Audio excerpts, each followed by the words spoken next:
hope you like this video. Just subscribe, like, and click the bell to be notified of more content just like this. We're joined from Dubai by Ciaran McBreen, who's probably in better weather than we're in, aren't you?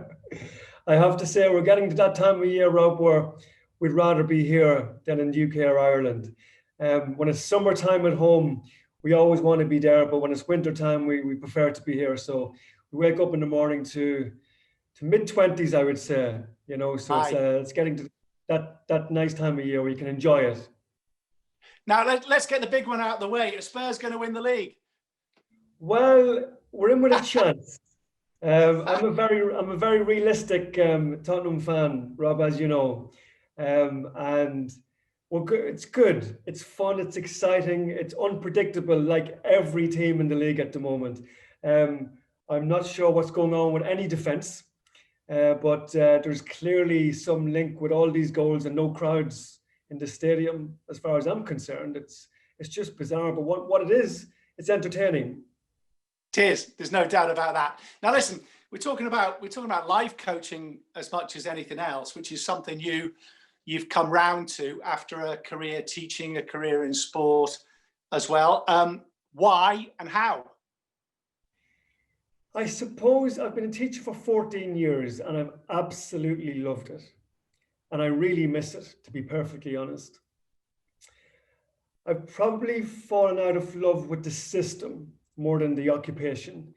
You know, I have a major passion about developing people and developing children, in particular, I suppose, with my teaching background. It just got to a stage for me where it was very data-driven. I could find a child coming into my office for a conversation where he was down or she was down, having a bad day. And you give that child that time and they leave your office feeling great. But because there's no grade at the end of that conversation, it's just not important. And for me, the importance of the origins of developing that child, not just academically, but the well-being.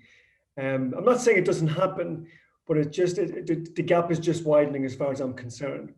From a different perspective, you know, I've seen great results at school, you know, with individuals, and I wanted to explore that outside education, not just with teenagers, but with adults as well. You know, there's a lot of people in pain, there's a lot of people who struggle in life, and a lot of people who need help, you know.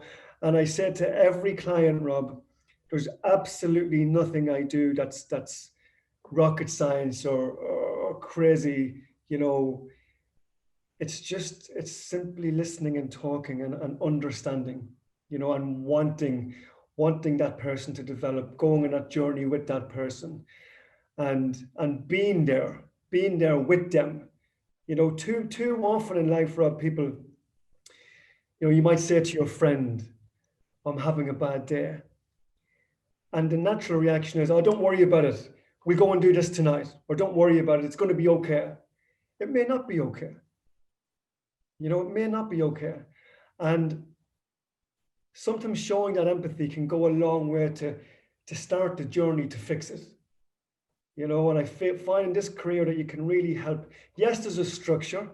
There's a lot of psychology to what I do, but it's not that complicated. It's very, very much listening and being with that person. If you think of your generation, for example, you know, who listens to you?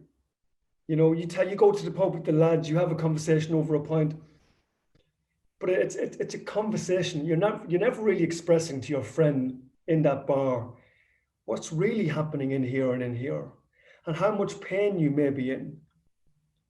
You know, the key is to listen, to genuinely listen and hear what's going on, hear why they've asked you out for a talk. Sorry, go ahead. The bottom line is, before you can do that, you must have a basic interest in people yourself. It's as simple as that. I mean, if you're not interested in how people work, how they tick, then there's surely no point, is there? Yeah, I mean, I don't know if it's the Irishness in me, but we're all very, you know, engaging. just like you and your origins. Very engaging, and you know, you want the best out of people. You really do. You know, like think of somebody goes up on stage, straight away you're like, oh, I hope to do this well. You know, we all want the best in people, and people who don't are just, you know, there's a lot of jealousy around, don't get me wrong, but most of us want the best in people. And, you know, even Zoom now, you know, I had a client this morning from Egypt. Who would have thought 12 months ago that, number one, it's possible to do, but number two, it's actually preferred. I would prefer to do a coaching session over Zoom now than I would in one-to-one, because you're giving that client that space. They're in their own comforts, you know. And the reason I'm saying that is this is a lady that I've never met in my life from a completely different country in the back of a computer, who as soon as she tells me her pain, I've just got a general need to want to help her. Is it, I guess COVID has exacerbated people's, for a better word, problems or their anxieties, or is it just modern life as well that people seem to not be able to cope so well as maybe you know, generations ago it was a case of, oh, come on, you know, just get on with it kind of thing? I think it's a mix of a lot of things. You know, life is tough. You know, no matter what level you are, you know, in work, it's competitive. Somebody wants your job, you know, somebody's been a better dad than you, for example. You know, you want the best. You want the best for you. You want the best for your children. You want the best for everybody associated with you. And people want the best for themselves. It's a very competitive, you know, industry, whatever industry it is. And, you know, there's a lot of brainwashing going on. There's a lot of people comparing themselves with other people. And social media, you know, goes a long way to do that. You know, people are fooled by social media. They're fooled by front covers of a magazine. They're fooled by what they think reality, but it's not reality. You know, and one thing I always say to my clients, Rob, don't compare yourself with what you're looking at. Compare yourself with the best you. Look at when you were in your prime. Look at when you were feeling good about yourself. Look at when you were physically happy with your aesthetics. That's what you're driving towards, not this magazine cover, not what you see somebody posting on Instagram or whatever, you know. So the pressures involved with it, associated with modern life, go a major way to people and how to feel. And yes, COVID has brought along a lot of that, because people are stuck. People are stuck at home. You know, people are not engaging. They're not getting that. They're not filling their own bucket with other people around them, you know, with other ideas, other conversations. Have you been surprised, and tell me, do people come to you from all walks of life and all ages? Yeah, you know, no client is the wrong client. Well, a client who doesn't want to be there is the wrong client. You know, a lot of my clients are students with my academic background, my education background. And I say to the parent all the time, Rob, number one, do they know this call is happening? And number two, do they want it? Because if you're telling your son, Joe, I've set you up to do a five-week program with Ciaran, he's like, oh, it's not really coming from me. You know, it's coming from dad. So it has to come from the client. I'm not surprised with the amount of teenagers who's needing this. Who would like to be a teenager in modern society? You know, I've got 2 young children, and I'm terrified, especially for my daughter. I'm terrified of when she becomes a teenager. You know, terrified of what the system, what life is going to be like. So teenagers need it. And the wonderful thing is we've got a lot of amazing parents out there that will do anything, including yourself, to support their children. And yes, there's a lot of children out there who don't get that luck, don't get that luck. And I think, we need to reach out to everybody, and we need to make something work.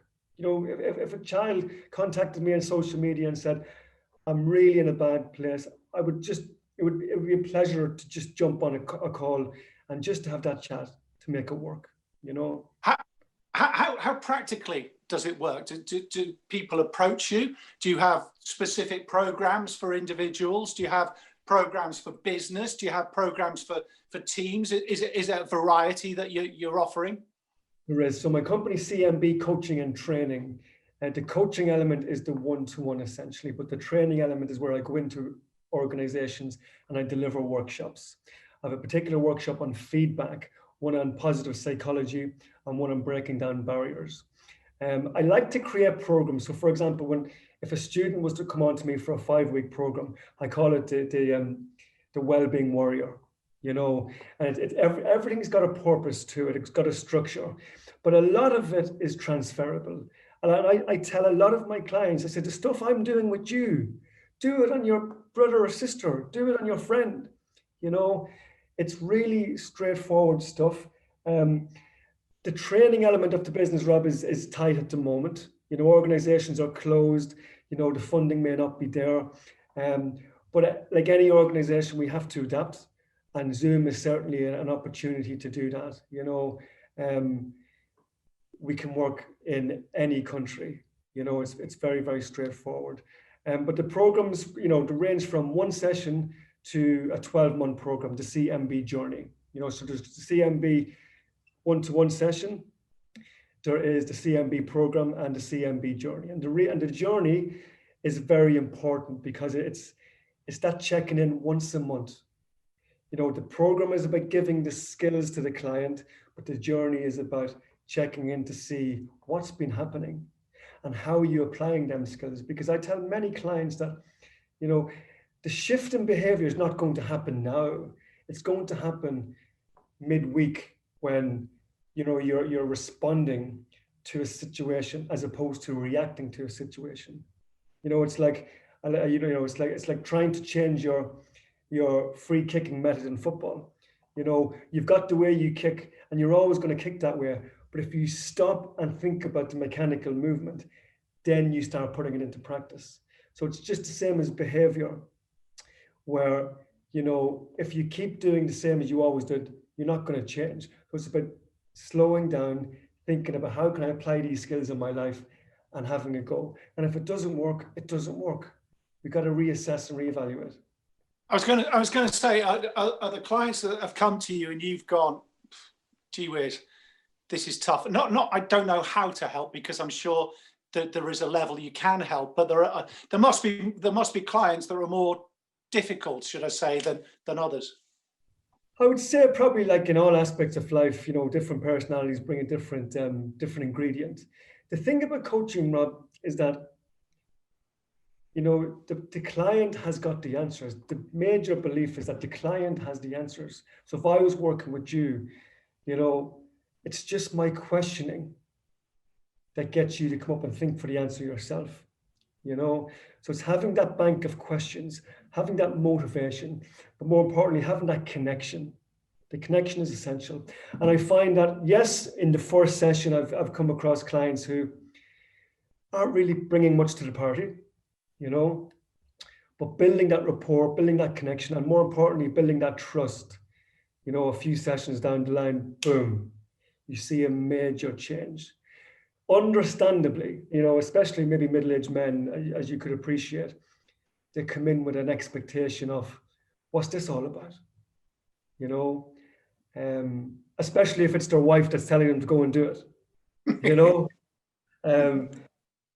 But down the line, when they see something changing, when the penny drops, you know, it's that idea of once you see results, you believe. You know, if they believe in themselves, they can make that change. If I, as a coach, you know, create an environment where they can believe in themselves, then we're all moving in the right direction. Is there, I mean, they always say middle-aged men never go to the doctor. Oh, I don't want to go to the doctor. Have you seen a change in attitude? Are men particularly, are they more open to a coach, to listening, to learning, as opposed to, oh, I don't need this? Yeah, that's a great question. you know. I would say middle-aged men is probably the smallest of my clientele. But the people who do approach you are those who want to make a difference, those who want to be more successful. You know, the reality is that middle-aged man sitting at home watching Sky Sports on the couch, you know, isn't going to have that drive to say, do you know what, I need to do this. But sometimes he just needs that push.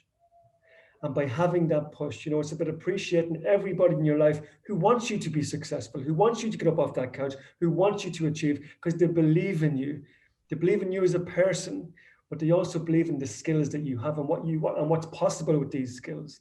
You know, a lot of it from a corporate perspective, yes, are people who are successful that want to be more successful.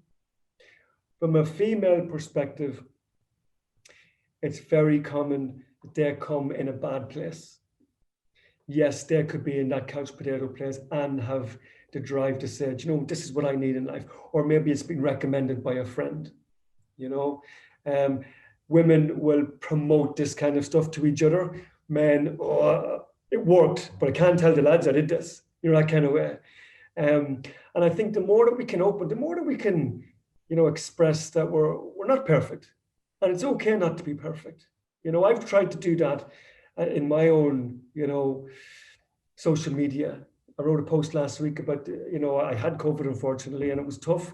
But the solution of isolation was actually harder than the physical, you know, how my body responded. And it was tough. And I had a couple of difficult days. But I come out of it with two different things, what worked. One was touching base with my friends through Zoom, no matter where they're living in the world. And two was actually watching old movies and old sporting events, because it took me back to my childhood. It reminded me of when a time was less pressure, less fast paced. And it just put a smile on my face, and that worked for me. But as soon as I come out of this, I wanted to tell people, because I wanted to share what worked for me. And if it worked for me, it may work for somebody else. But I also wanted to show that I'm not afraid to be weak. I'm not afraid to say, look, this was tough. And I found it difficult and I had low moments, you know, because people think because, you know, you're coaching other people that, you know, you must be feeling up here all the time. No. And if you were feeling up here all the time, you couldn't be there with the client. You couldn't empathize with their feelings. It's like being hurt to appreciate the good times. You know, life has to be like this to appreciate up here. So the pain comes along with that, you know. So, you know, I kind of completely forget what the question was. I think it was about men expressing themselves, I think.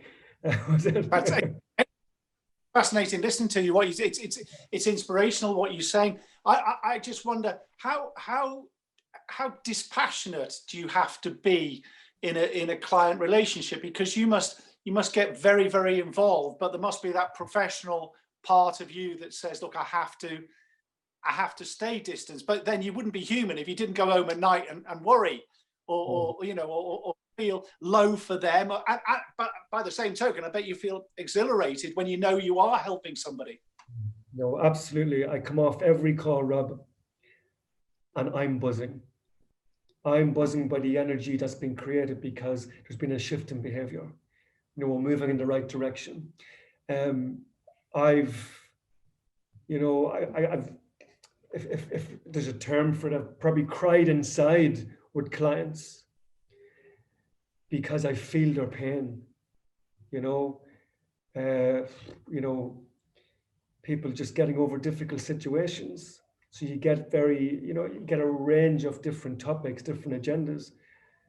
But maybe it's that, you know, that connection that makes me so passionate about making that change, because, you know, I've really held back tears myself because I've felt the pain, you know.